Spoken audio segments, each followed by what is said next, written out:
Hi, I'm Rob King. I'm the programmer of the Dr. Saul and Dorothy Kitt Film Noir Festival, which this year is on the theme Beyond the Femme Fatale, the women who made noir. We're offering two online streaming films as an hors d'oeuvre, as it were, to the main course, the in-person festival at the start of March. And for our online screenings, which I want to introduce to you now, we have two adaptations of Elizabeth Sanxay Holding's 1947 novel, The Blank Wall. On the one hand, we have the Max Ophuls directed The Reckless Moment, which stars Joan Bennett and James Mason from 1949, and which you can find on YouTube simply by searching The Reckless Moment. And second, we have the more recent adaptation of Holding's novel, The Deep End, with Tilda Swinton from 2001, which you can access through the link on this page. Now, Elizabeth Sanxay Holding is a writer who has largely been overlooked. Yet she was held in great regard during her time. No less an authority than Raymond Chandler called her the top suspense writer of them all.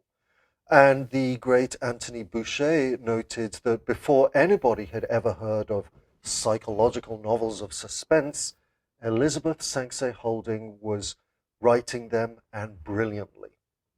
Along with her contemporary, Charlotte Armstrong, Holding was one of the most skilled exponents of what the literary critic Sarah Weinman has since dubbed domestic suspense, a form of crime story which hybridizes the crime narrative with melodrama, whereby mystery and intrigue is woven around familial obligations. Holding's The Blank Wall, the only one of her novels to receive feature-length adaptation, The Blank Wall is a masterpiece within this subgenre of domestic suspense.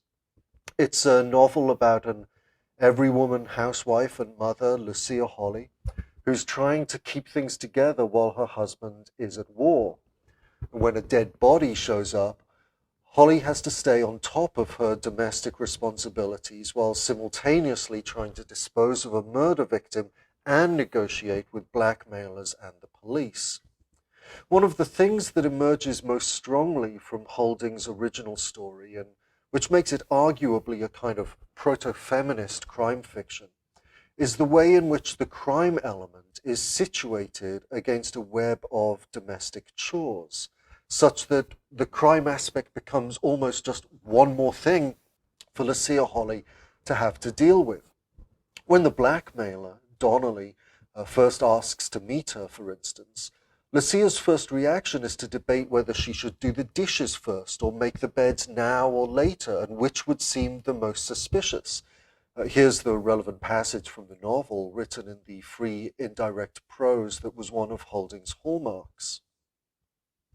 If B comes back and finds the dishes in the sink, even unsuspicious father would think that was queer. She decided to finish washing the dishes and leave them draining. Then I'll tell them, if they ask me, that I felt like being alone. It's none of their business if I feel like leaving the house for a few moments. And the bed's not made. I've got to make father's bed. He's so neat. He'd hate to come back and find it not done. What we see here is almost a harbinger, I think, of what the filmmaker Chantal Akerman would do in her feminist film masterpiece Jeanne Dielman, where the narrative action just is the domestic routine into which a crime intrudes. A second aspect of Holding's novel that I'd like to stress are its moral themes. Lucia Holly, the housewife, is very much a moral absolutist, whereas Donnelly, her blackmailer, is a relativist. There's a point in the story where a career criminal gets wrongly arrested for the murder at issue, and Donnelly explains to Lucia that this is her way out. Just let this criminal take the fall, irrespective of whether he did it or not. But Lucia rejects this proposal. I won't. It's a sin. A sin he repeated as if startled. It's hard now to know what's a sin and what isn't. You have to think out what's going to do the most good. No, she said, you have to do what's right, no matter what comes of it. Any argument that crime fiction, and noir in particular, trades in moral grey areas would be news to Lucia, who, we are told early in the story, despises crime fiction because, as Lucia explains to herself, it admits of no empathy for the individuals involved, neither victim nor perpetrator. And I think that tells us a lot about Holding's endeavor in The Blank Wall, to try to write crime fiction from a place of pity and empathy for all those involved, which is one reason why the two film adaptations of Holding's book, and particularly The Reckless Moment, tend toward the conventions of melodrama. Part of the richness of Ophal's film, I think, lies in the interaction between noir and melodrama, two genres that are usually, but I think wrongly, seen as incompatible. Ophal's was a master of melodrama, or as it was known in the industry at the time, the woman's picture, as his 1948 film Letter from an Unknown Woman abundantly confirms. Ophal's film prior to The Reckless Moment, however, Court, which also stars James Mason in what was his Hollywood debut, that film had seen Ophal's move for the first time into noir. The Reckless Moment, in effect, brings these two impulses together. Ophal's movie, I would note, is very much a product of its particular social moment. And we can see this if we consider the way the film handles character relations in social terms, specifically the relations between Lucia, the housewife, her black maid, Sibyl, and the blackmailer, Donnelly, who's an Irish immigrant. Holding's novel is very attuned to the dynamic of racism in post-war America. In the novel, for example, Lucia really doesn't know or care to know anything about her maid's life and is humbled when she learns from Sibyl that Sibyl not only has a husband, but that her husband's doing hard time for retaliating against a racist white man who had attacked him. What Lucia is forced to realize in this moment is that she's not the only person who has to deal with the law for no fault of her own. Now, this particular revelation doesn't make it into the film. The studio apparently objected to it. But the idea of a fundamental analogy between Lucia and Sibyl is retained. And in fact, one could argue that that analogy between the two is extended in Ophal's hands to include the blackmailer Donnelly too. There is a sense in which all of these characters are trapped in their own private prisons. In the car, I've already told you I can't take the car to Los Angeles again. It'll make my family wonder. It's just impossible for me to get away so soon again on my own. You're quite a prisoner, aren't you? I don't feel like one. Wednesday, Mr. Donnelly. An idea that the film underscores by using shadows and often literal bars to depict Lucia's domestic life. Donnelly, meanwhile, is disrespected by the crime boss he serves, called Nagel, who treats him as shanty Irish, telling him point blank that he's not respectable enough to be associated with a woman like Lucia. And then there's Sibyl, played by Frances E. Williams, an actor and activist who goes shamefully uncredited in the film.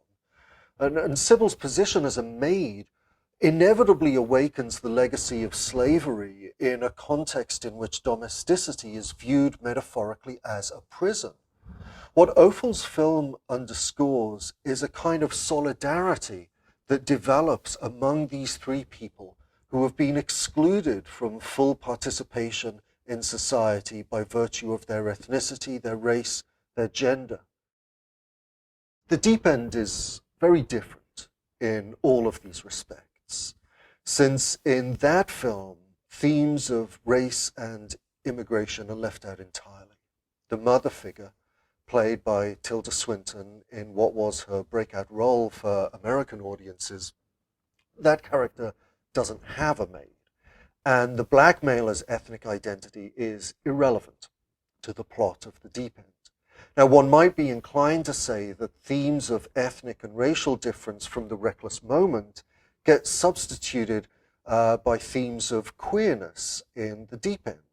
The daughter, B, who in both the original novel and in Ophal's film is having an illicit affair with a small-time crook, becomes in the deep end a son, Beau, who is having an affair with a male nightclub owner. But I think the son's queerness really functions in the deep end primarily as a plot device, as a means of updating illicitness to the context of when the film was made in 2001. What really distinguishes the deep end, I think, is the way that the writer-directors David Siegel and Columbia graduate Scott McGehee foreground the more existential themes that are present in Holding's novel. In that novel, Lucia wonders at one point who she would be if stripped of her roles as housewife and mother. And I quote, "If you haven't got a job and if you don't keep house, then you aren't anything, apparently." This is what gets foregrounded in the deep end, as Tilda Swinton's character comes to discover that the security of her middle-class existence is nothing more than a house of cards. The mother in the deep end, the Tilda Swinton protagonist, is very often seen alone, much more so than in the reckless moment, where she's constantly surrounded by others. And the pervasive water imagery of the deep end, its imagery of drowning, of being in the deep end, of being caught on a hook, of boiling, all of this water imagery, I think, corresponds with the greater social abstraction of the 2001 film. And yet, despite these differences in approach, both of the film adaptations share in rejecting the ending of Holding's original novel. Some spoilers here, so stop if you want those to be withheld. In Holding's book, Donnelly, the blackmailer, inspired by Lucia's moral code, takes all of the guilt upon himself in an act of false confession to the police. In both of the films, however, Donnelly dies in a car crash, and the Lucia character tends to him in his dying moments. I think this is one of the ways in which melodrama registers in both of the films. The film scholar Linda Williams has argued that in melodrama, the possibility of the protagonist's happiness is always untimely, always hounded by a sense of things being too late.